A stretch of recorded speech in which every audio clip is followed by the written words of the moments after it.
بسم اللہ الرحمن الرحیم۔ خاموش رہنے کے اوقات۔ نمبر 1، نیا کام کرنے جا رہے ہیں تو خاموش رہیں۔ نیا گھر خرید رہے ہیں تو خاموش رہیں۔ خوبصورت رشتے میں جڑ رہے ہیں تو خاموش رہیں۔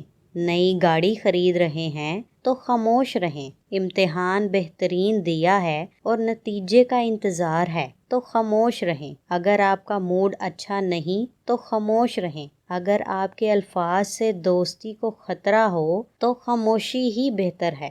اگر آپ کے پاس پوری معلومات نہیں تو خاموش رہیں۔ اگر آپ کو بات کرنے کے بعد شرمندگی کا ڈر ہو تو بالکل خاموش ہو جائیں۔ اگر آپ کی باتوں سے دوسروں کو غلط تاثر ملے تو بھی خاموش ہی رہیں۔ قرآن پاک کی تلاوت ہو رہی ہو تو خاموش رہیں۔ والدین اور بزرگ بات کر رہے ہیں تو بچے خاموش رہیں۔ جب غصہ بہت زیادہ ہو تو خاموش رہیں، اور جب بات سننے کا وقت ہو تو بھی خاموش ہی رہیں۔ ہمارے کام تکمیل تک پہنچنے سے پہلے ہی ختم ہو جانے کی سب سے بڑی وجہ یہی ہے کہ ہم غلط وقت پر غلط لوگوں کے سامنے اپنے منصوبے فاش کر دیتے ہیں۔